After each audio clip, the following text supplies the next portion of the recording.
Ne kadar süredir öksürük devam ediyor? Öksürükle beraber sekresyonu var mı? Beraberinde ateşi var mı? Ağrısı var mı?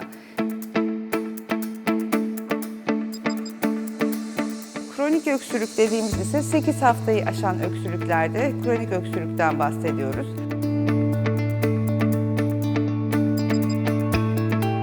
Sıklıkla geniz akıntısı gece öksürüğüne neden olur. Aynı şekilde reflü gece öksürüğün artmasına neden olacaktır.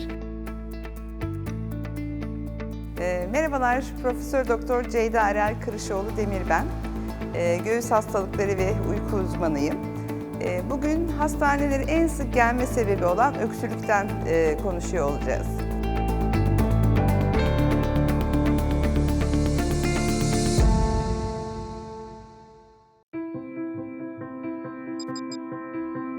Aslında bu vücudun kendini korumaya yönelik bir doğal refleksidir. Hastalıklar sırasında veya herhangi bir yabancı cisme maruz kaldığında, dumana maruz kaldığında, enfeksiyona maruz kaldığında doğal olarak vücuttaki çeşitli reseptörler, öksürük reseptörlere uyarılarak öksürükle kendini gösterir.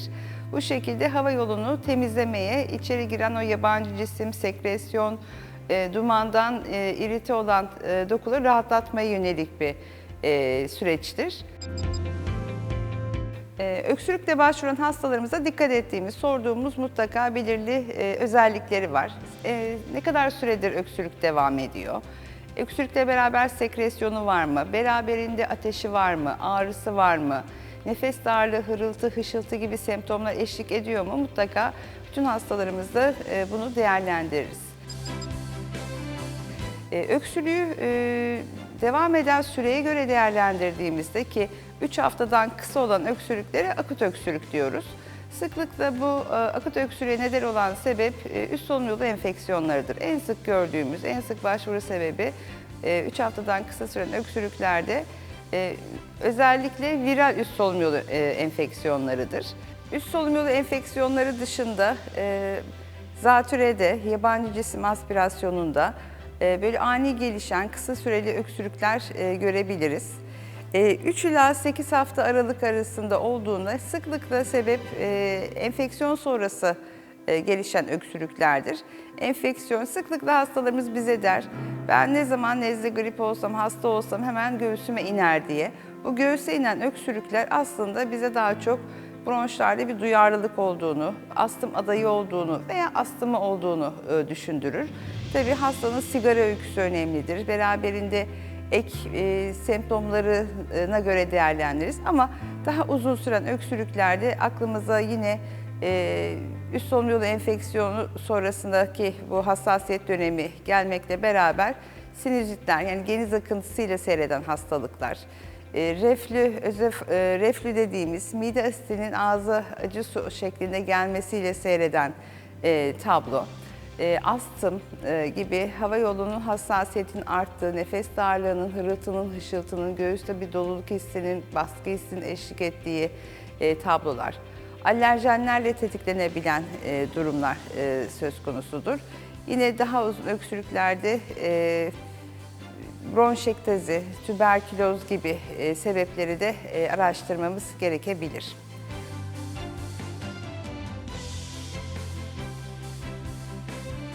İlaç kullanımları yine öksürük sebeplerinin başında gelir. Her hastamızın mutlaka hangi ilaçları kullandığına dair onlardan bilgi almaya çalışırız. Özellikle bazı hipertansiyon ilaçları gününden bağımsız olarak bazen yeni başlanmış bir ilaç olabilir. Haftalar veya aylar hatta yıllar süren bir ilaç öyküsü olabilir.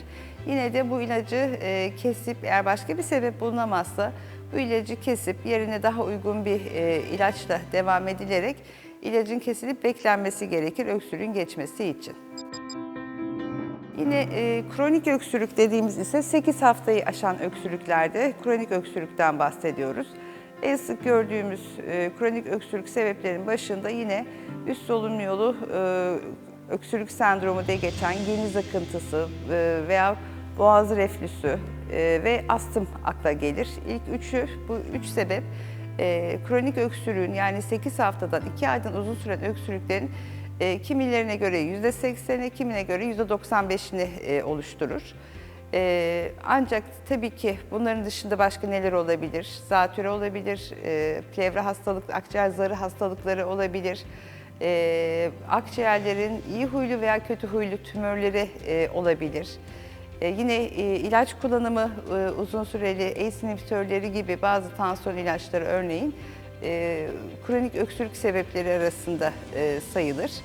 Yine akciğer medyasten dediğimiz dokulardaki lezyonlar öksürüğü tetikleyebilir. Bir yandan da düşünürsek öksürük reseptörlerinin olduğu herhangi bir alandaki hastalıkların hepsi bizi öksürtebilir. Peki bu reseptörler nerede var?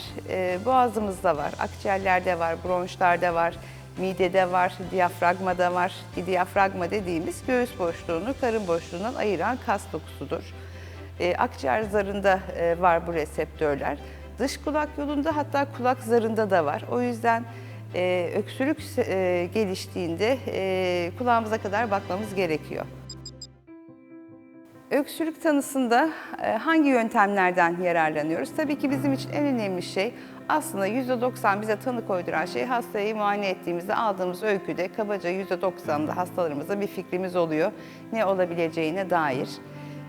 Ama tabii ki bunu görüntülemek, bize kanıtlara dayanarak hareket etmek ve tedavi başlamak gerekir. Bu nedenle hastanın yaşına göre, durumuna göre akciğer grafisiyle, eğer ki sigara öyküsü varsa belki bir tomografiyle radyolojik olarak değerlendirmek gerekebilir. Eğer ki astım şüphemiz varsa, öksürükle beraber nefes darlığı, hırıltı, hışıltı, ıslık sesleri eşlik ediyorsa veya çabuk yorulması varsa, alerjik bir altyapısı varsa o zaman solunum fonksiyon testleriyle hastalarımızı değerlendiriyoruz. Duruma göre eğer ki alerjinin eşlik ettiği, alerjinin tetiklediğini düşünüyorsak eğer o zaman alerji deri testleriyle hangi alerjene karşı dikkatli olması gerektiğini, hayatından hangi alerjeni çıkarmak için çaba göstermesi gerektiğini bakıyoruz, değerlendiriyoruz. Eğer ki örneğin tomografide bir bulgusu varsa veya öksürük devam ediyorsa o zaman bronkoskopi dediğimiz hastalarımızı hafifçe uyutarak burundan akciğerlere bir endoskop, bronkoskop adını verdiğimiz bir cihazla beraber girip oradan hem hava yollarını gözlemliyoruz, nasıl herhangi bir lezyon var mı, daralma var mı, kızarıklık var mı, enfeksiyon var mı, hem de gerekiyorsa oradan bir örnek alabiliyoruz. Bu bir biyopsi de olabilir veya bir yıkama suyu da oraya bir su verip daha sonra o suyu tekrar geri çekerek bronş lavacı dediğimiz işlemi gerçekleştirebiliyoruz. Tedavide daha çok destek tedaviler ön planda. Bol sıvı alması, yeterince neme maruz kalması önemli. Eğer ki astım ve benzeri bronş duyardığından şüpheleniyorsak eğer o zaman solunum fonksiyon testlerini de göz önüne alarak gerekiyorsa inhaler steroid dediğimiz tedavi edici ilaçlar, puflar kullanıyoruz. Ki bu pufların, inhalerlerin hangi doğru teknikle alınması çok değerli. O yüzden her hastamıza yazdığımız inhaleri de teknik olarak nasıl kullanacağını mutlaka gösteriyoruz. Eğer ki bir enfeksiyon işin içindeyse o zaman antibiyotik kullanmak tabii ki gerekebilir. Eğer ki tüberkülozsa bu antibiyotik süresi 6 ay ve daha uzun süreler olabiliyor ve bu doğrudan gözetimli tedavi olarak verilmekte. Eğer ki akciğer kanseri tanısına ulaştıysak eğer o zaman onkoloji bölümüyle de görüşüp hastanın cerrahi tedavi için uygunluğu veya daha ileri tetkikleri yapılabilir, PET-CT çekilmesi gibi. Ona göre cerrahi, kemoterapi, radyoterapi gibi hangi tedavi yöntemlerine devam edilmesi gerektiğini belirleriz.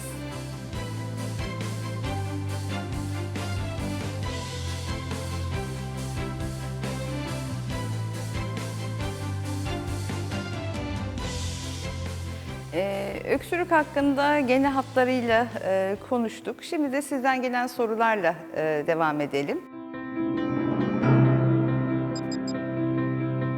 Aslında en sık poliklinik başvurularında bir tanesi de bu. Gece yatınca artan öksürükler. Sıklıkla geniz akıntısı, gece öksürüğüne neden olur. Aynı şekilde reflü gece öksürüğün artmasına neden olacaktır. Astımda yine öksürükler artar. Ancak özellikle astımdaki öksürük artışı sıklıkla yatar yatmaz değil, sabaha karşı erken saatlerde bunu görürüz. Yatar yatmaz olan öksürüklerde öncelikle aklımıza geniz akıntısı gelmeli. Birkaç saat sonra ortaya çıkıyorsa kalp yetmezliği, akciğer ödemi tablosu olabilir. Burada tabii ki hastanın yaşı, eşlik eden hastalıkları, bunları değerlendirmemiz gerekiyor. Dediğim gibi astımsa sabahın erken saatlerinde daha çok kendini gösterir ve gece semptomu olarak astımda bunları değerlendiririz. Evet, böyle psikojenik öksürük başlığı altında da hastalarımızı değerlendiriyoruz. Ancak burada tabii ki psikojenik diyebilmek için bütün sebepleri öncelikle ayırıcı tanıda gözden geçiriyoruz. Geniz akıntısının, alerjisinin, astımının, bronşlarda herhangi bir lezyonun olmaması gerekir.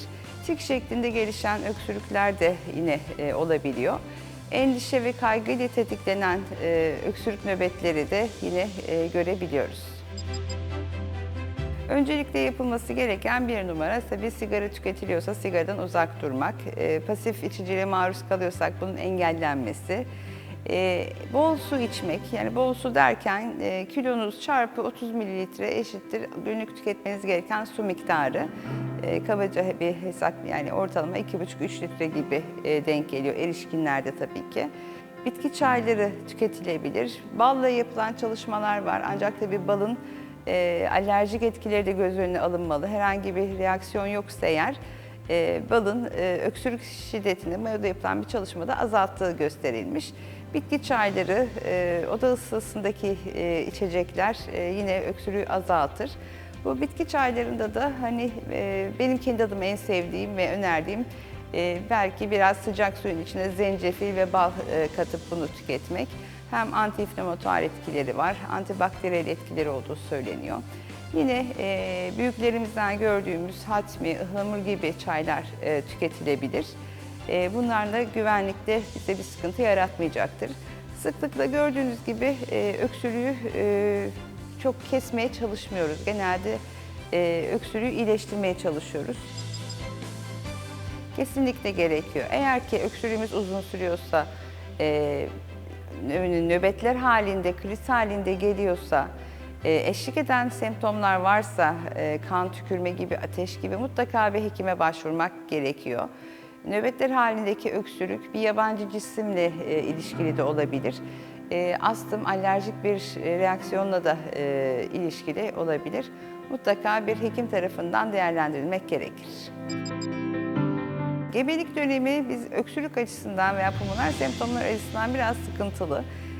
Burada tabii gebelik ilerleyen aylarıyla beraber reflü sık sebeplerden bir tanesi.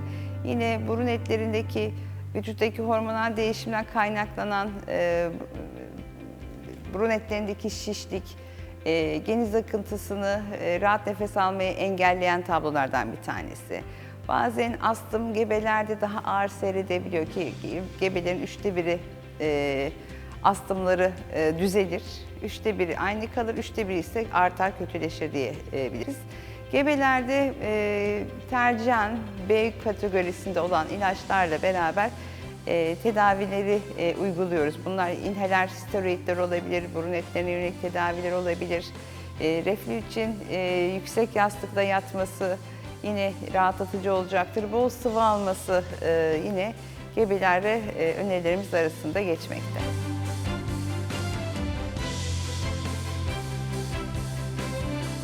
Evet, bugün en sık gördüğümüz semptomlardan öksürük hakkında sizi bilgilendirmeye gayret ettim. Eğer ki geçmeyen bir öksürüğünüz varsa, uzayan bir öksürük varsa, beraberinde semptomlar yaşıyorsanız lütfen hekiminize başvurun. Bol sıvı tüketelim, tozsuz dumansız yaşayalım ki öksürüksüz günler bizim olsun.